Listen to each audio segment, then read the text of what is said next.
नमस्कार मेरे प्यारे साथियों। तो अपन एमपी आबकारी के मैथ्स के पीवाईक्यू क्वेश्चन को सॉल्व कर रहे हैं और ये अपनी सीरीज का 13वां वीडियो है। तो इससे पहले अब मैं 12 वीडियो डाल चुका हूँ और आज अपन 13वां वीडियो डाल रहा हूँ मैं। तो इससे पहले वाले अगर वीडियोस को आपने नहीं देखा है तो उन्हें देख लीजिए। और अब तक आपको मेरे पढ़ाने का तरीका तो समझ में आ ही चुका होगा कि मैं क्वेश्चंस को बहुत बारीकी से कराता हूँ और एक छोटी से छोटी चीज़ आपको कराने की कोशिश करता हूँ। तो चलिए बिना किसी देरी के स्टार्ट करते हैं।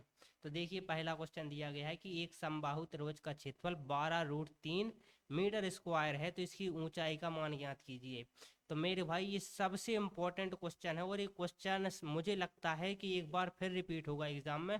तो इस क्वेश्चन को बहुत ध्यान से देखिए, इस क्वेश्चन में बहुत सारे कॉन्सेप्ट छिपे हुए हैं। तो चलिए बिना किसी देरी के इस क्वेश्चन को देखते हैं। तो सबसे पहले अपन समबाहु त्रिभुज के बारे में समझते हैं कि समबाहु त्रिभुज होता क्या है। तो जैसे ही अगर मैं ये त्रिभुज बनाऊं, यहाँ पर एक त्रिभुज मैं बना रहा हूँ, इसको मैं नाम देता हूँ ए बी और सी। और अगर मैं बोलूं कि ये जो त्रिभुज मैंने बनाया है ना ए बी सी, मैं कहूँ कि ये समबाहु त्रिभुज है, तो इसकी विशेषता क्या होगी। तो इसकी जो पहली विशेषता होगी वो ये होगी कि इसकी तीनों भुजाएं एक दूसरे के बराबर होगी। अर्थात जो ए बी का मान है वो बराबर होगा किसके, बी सी के, और जो बराबर होगा किसके, ए सी के। अर्थात ये तीनों भुजाएं एक दूसरे के बराबर होगी, पहला पॉइंट। दूसरा पॉइंट ये है कि समबाहु त्रिभुज के तीनों कोणों का मान, अर्थात तीनों कोणों का मतलब अलग अलग मान, मतलब तीनों कोण एक तो बराबर होते हैं और तीनों कोणों का मान 60-60 डिग्री होता है। जैसे ए वाला कोण है ए भी 60 डिग्री होगा, ए वाला कोण है ए भी 60 डिग्री होगा, और ए वाला कोण है ए भी 60 डिग्री होगा। तो अगर मैं आपसे कहूँ कि कोण ए बराबर कोण बी बराबर कोण सी होगा, और इसका जो मान होगा वो होगा 60 डिग्री, तीनों का अलग अलग। क्योंकि त्रिभुज के तीनों कोणों का योग 180 अंश होता है। तो 60 60 60 जब अपन ऐड करेंगे तो 180 आ जाएगा। तीसरी चीज, अब आप यहाँ पर ध्यान से देखना।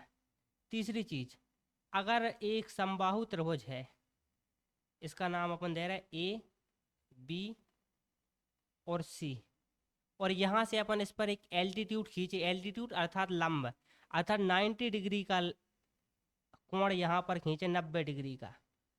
तो ये कहलाएगी समबाहु त्रिभुज की ऊंचाई। जो अपन को इस क्वेश्चन में ज्ञात करना है तो इसकी ऊंचाई कितनी है, तो ये होगी समबाहु त्रिभुज की ऊंचाई। मैं इसको एडी से डिनोट करूंगा।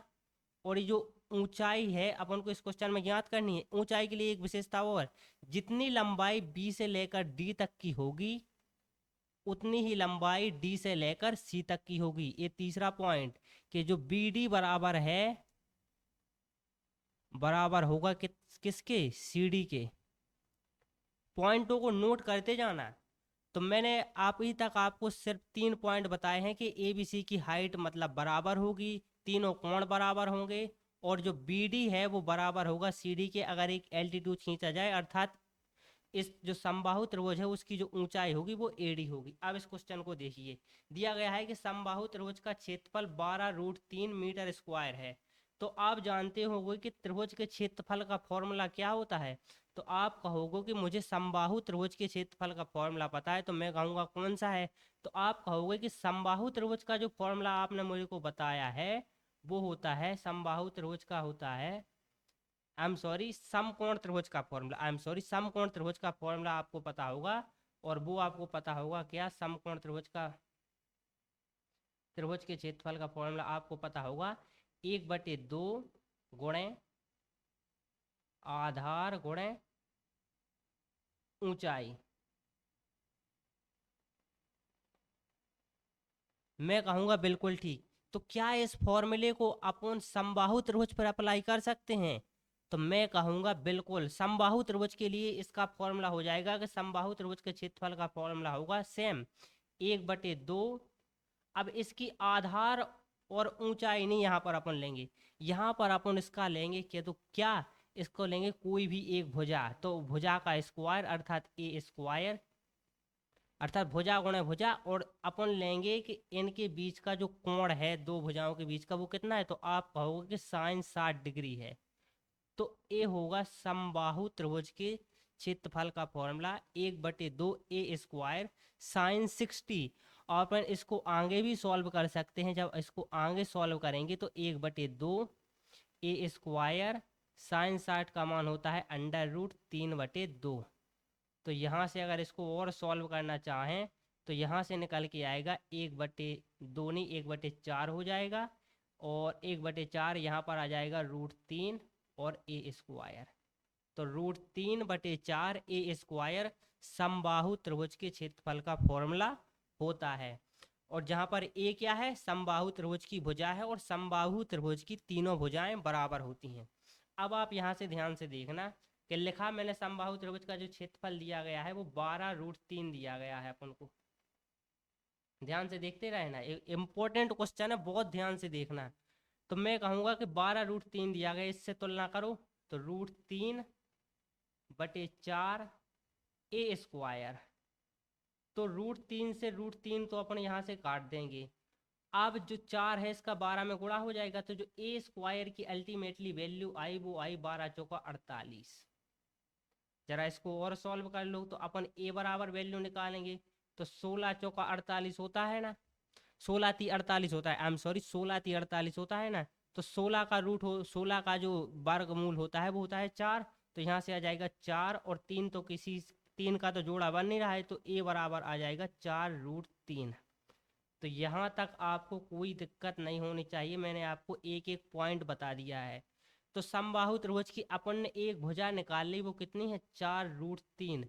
तो मैं कहूँगा किसी एक के लिए रख लीजिए, ए से बी तक की दूरी को मैं कह दूंगा कि ये दूरी जो है वो 4√3 है। तो इस बी से डी तक की दूरी कितनी होगी, तो इस बी से डी तक की दूरी आप यहाँ पर ध्यान से देखना कि जो बी डी बराबर है वो सी डी के है, और अर्थात बी से लेकर सी डी, बी से लेकर सी मेरे भाई इस समबाहु त्रिभुज की ही भुजा है। तो इसका मान भी 4√3 होगा, और 4√3 होगा तो इसलिए बी डी का मान जो होगा, वो जो बी डी का जो मान होगा वो 4√3 का आधा होगा। 4√3 का आधा कितना होता है, तो आप कहोगे वो होता है 2√3। तो मैं कहूँगा बिल्कुल ठीक, तो इसका मान होगा 2√3। तो ए 90 डिग्री है, मैंने आपको बता ही दिया। इसका मान दिया गया है 2√3 और इसका मान दिया गया 4√3। अपन को इसकी लंबाई ज्ञात करनी है। तो समकोण त्रिभुज के सामने वाली भुजा होती है कर्ण, और ए होता है लंब, और ए होता है आधार। तो अपन को आधार और कर्ण की वैल्यू दी गई है, लंब की वैल्यू अपन को यहाँ से निकालनी है। तो कैसे निकालेंगे, तो अपन पाइथागोरस प्रमेय से जानते हैं कि कर्ण के स्क्वायर जो होता है वो अन्य दो भुजाओं के वर्गों के योग के बराबर होता है। तो अपन कहेंगे कि ए से ले तक डी तक की जो दूरी है वो अपन कह रहे हैं कि ए डी, सपोज करो ए डी, तो ए डी का स्क्वायर प्लस बी डी का स्क्वायर के मैं डायरेक्ट लिख देता हूँ 2√3 का होल स्क्वायर, जो बराबर है किसके, 4√3 के होल स्क्वायर के। अब इसको मैं सॉल्व करूंगा, यहाँ से आएगा 4 चौका 16, 16 × 48 बराबर ए डी का होल स्क्वायर बराबर 2 दूनी 4, 4 × 12 प्लस होगा यहाँ पर 12। तो ए डी स्क्वायर बराबर आ जाएगा कितना, 48 में से 12 जाएगा 36। तो यहाँ से ए डी की वैल्यू आ जाएगी 6। और यही अपन को ज्ञात करना था कि जो समबाहु त्रिभुज की ऊंचाई है वो कितनी है। तो बहुत इंपॉर्टेंट क्वेश्चन है ये, क्वेश्चन एग्जाम में एक बार फिर बन सकता है। तो इस सारे कॉन्सेप्ट को आप समझ लीजिए समबाहु त्रिभुज के बारे में, मैंने एक एक चीज को आपको यहाँ पर बता दिया है। चलिए अगला क्वेश्चन देखिए, अगला क्वेश्चन ए है। ए वाला क्वेश्चन भी बहुत इंपॉर्टेंट क्वेश्चन है। ए वाला क्वेश्चन भी एग्जाम में आपके बन सकता है, ऐसा मैं मानता हूँ। दिया गया है प्रवेश परीक्षा में गणित भाग में 70% आवेदक अनुत्तीर्ण हुए, 55% भौतिकी भाग में अनुत्तीर्ण हुए, और 30% भौतिकी और गणित दोनों में अनुत्तीर्ण हुए। तो दोनों में उत्तीर्ण विद्यार्थियों का परसेंटेज ज्ञात कीजिए। तो मैं कहूँगा कि गणित में जो फेल हुए हैं या जो अनुत्तीर्ण हुए हैं वो 70% हैं गणित में। तो मैं ये आपसे ये कहूँगा कि तो 70% फेल भाई, तो पास कितने हुए होंगे, तो आप कहोगे कि 30% पास हुए होंगे अगर 70% फेल हुआ गणित में। मैं कहूँगा इसी प्रकार दूसरे सब्जेक्ट भौतिकी में तो भौतिकी में मैं आपसे पूछूंगा कि फैल कितने भये, तो आप कहोगे कि भौतिकी में जो फैल भये हैं वो है 55%। तो मैं कहूँगा बिल्कुल ठीक। तो फिर मैं ये पूछूंगा आपसे कि अगर 55% फेल भाई तो पास कितने हुए होंगे, तो आप कहोगे 45%। मैं आपसे एक दूसरा क्वेश्चन भी पूछूंगा कि दोनों में जो फेल भये वो कितने हैं, तो आप कहोगे कि भौतिकी और गणित दोनों में जो फेल हुए हैं वो 30% है। बोथ, मैं यहाँ पर बोथ लिखूंगा, बोथ अर्थात दोनों। तो दोनों में जो फेल हुए हैं वो 30%। तो यहाँ से सिर्फ आप एक निष्कर्ष निकालो कि अगर दोनों में फेल 30% भय तो दोनों में पास 70% हुए होंगे। तो दोनों में पास के लिए मैं आपसे लिख दूंगा 70%। अब आप यहाँ से देखना कि दोनों विषयों में उत्तीर्ण विद्यार्थियों का परसेंटेज। तो आपने सिर्फ एक फॉर्मूला पढ़ा होगा, उसको मैं समुच्चय वाला फॉर्मूला है, वो क्या है, ए संग बी बराबर होता है A plus B minus A intersection B के। ये इम्पोर्टेंट फॉर्मूला है, इसको बस आप याद कर लीजिए, इसको बस याद कर लीजिए, बस आपका काम हो जाएगा। तो अपन को दोनों में अर्थात ए संग बी अर्थात दोनों में पास निकालना है ना, तो दोनों में पास के लिए अपन लिखेंगे ए संग बी बराबर, मैं कहूँगा गणित में कितने पास हुए, तो आप कहोगे 30%। मैं आपसे पूछूंगा कि भौतिकी में कितने पास हुए, तो आप कहोगे 45%। मैं कहूँगा कि जो दोनों में अनुत्तीर्ण तो 30% भाई, तो दोनों में उत्तीर्ण कितने भाई, तो आप कहोगे 70%। तो 70%, तो जब मैं 30 और 45 को जोड़ूंगा तो आएगा 75, और 75 में से 70 जाएगा तो यहाँ से आएगा 5%। तो 5% इस क्वेश्चन का राइट आंसर हो जाएगा ऑप्शन नंबर सी।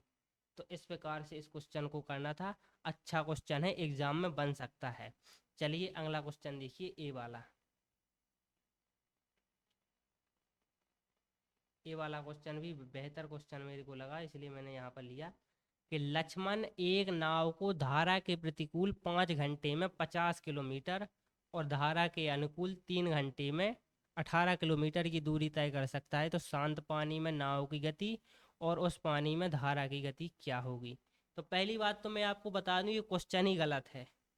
क्यों गलत है मैं आपको वो भी बता रहा हूँ कि दिया गया है धारा के प्रतिकूल, अर्थात मेरे भाई क्या कहा गया है कि अगर धारा की दिशा अगर मैं इस तरह मानूं, धारा की दिशा अगर इस तरह मानूं, तो जो व्यक्ति है वो इस दिशा में चल रहा होगा, क्योंकि धारा के प्रतिकूल चल रहा है, इस दिशा में व्यक्ति की चाल होगी। तो धारा के प्रतिकूल जो है 5 घंटे में 50 किलोमीटर। तो अगर अपन यहाँ से चाल निकालें, जो कि चाल का फॉर्मूला क्या होता है, तो चाल बराबर आप कहोगे दूरी बटे समय होता है। तो अगर चाल निकालूं मैं 50/5, तो निकल के आ रहा है कितना, 10 किलोमीटर पर घंटा। अब आप ध्यान से देखना, और अगर मैं धारा के अनुकूल ज्ञात करूं, अर्थात मेरे भाई धारा की चाल ए है और व्यक्ति की चाल भी यही है, तब कितनी चाल आप यहाँ से अपन को निकाल के मिल रही है धारा के अनुकूल।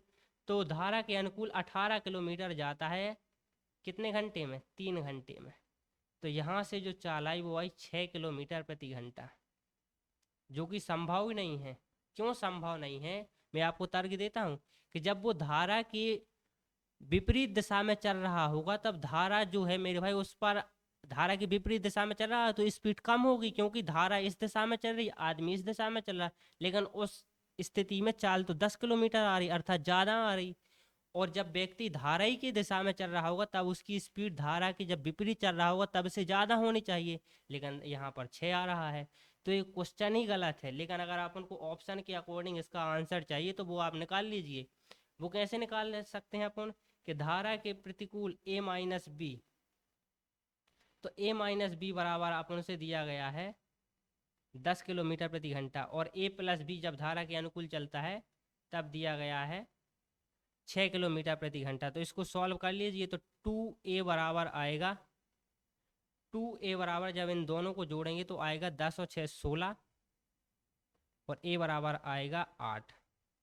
और अगर a बराबर 8 है तो a बराबर 8 है, तो अगर अपन a बराबर 8 यहाँ पर रखेंगे, a माइनस बी जैसे अपन को दिया गया a माइनस बी बराबर 10, तो अगर अपन a बराबर 8 रखेंगे, 8 इस साइड जाएगा तो माइनस b बराबर आ जाएगा कितना, 2। तो b बराबर कितना आ जाएगा, -2। तो b बराबर अगर -2 ऑप्शन में होगा तो अपना जो क्वेश्चन है वो गलत नहीं होगा, लेकिन b बराबर -2 किसी भी ऑप्शन में नहीं है, क्योंकि ये क्वेश्चन ही गलत है। तो अपन इस जो पहला वाला दिया गया है इसको ही सही मानेंगे, क्योंकि इन्होंने भी पहले वाले को ही सही माना है कि 8 किलोमीटर प्रति घंटा और 2 किलोमीटर प्रति घंटा। चलिए अगला क्वेश्चन देखिए। एमपी आबकारी में मैंने देखा बहुत सारे क्वेश्चन का एनालिसिस करके बहुत सारे क्वेश्चन गलत तरीके से दिए जाते हैं, या उनकी भाषा गलत होती है या क्वेश्चन ही गलत दिया जाता है। चलिए देखिए अगला क्वेश्चन। अगला क्वेश्चन दिया गया है कि ए और बी मिलकर एक कार्य को 9 दिनों में पूरा कर सकते हैं। तो जैसे ए और बी हैं, ये दोनों मिलके इस काम को 9 दिन में पूरा कर लेते हैं। जो ए अकेला है वो काम को 12 दिनों में पूरा कर लेता है। तो मैं कहूँगा इन दोनों का एलसीएम ले लो, तो 12 और 9 का एलसीएम कितना होता है, तो 36 होता है। तो 9 चौका 36 और 12 12 24, 12 × 36। तो ए प्लस बी की एफिशिएंसी 4 है और ए अकेले की एफिशिएंसी 3 है, तो बी की एफिशिएंसी कितनी आई, तो आप कहोगे कि बी की एफिशिएंसी 1 आई। तो एक की एफिशिएंसी के साथ 36 काम करने में कितना समय लगेगा, तो 36 दिन लगेंगे। तो 36 इस क्वेश्चन का राइट आंसर हो जाएगा। तो इस प्रकार से इस क्वेश्चन को अपन सॉल्व कर सकते थे। तो चलिए आज की क्लास यहीं तक रहने देते हैं। अपन ने आज 4 क्वेश्चन को किया और बहुत महत्वपूर्ण कॉन्सेप्ट को समझा। पहले क्वेश्चन में अपन एमपी आबकारी की लगभग 2 से 3 शिफ्ट का क्वेश्चंस को अपन कर चुके हैं मैथ के, और बचे हुए पार्ट भी अपन बहुत जल्दी समाप्त कर लेंगे और एग्ज़ाम तक अपनी कंप्लीट मैथ हो जाएगी। तो जुड़े रहिए हमारे साथ बिना किसी झिझक के।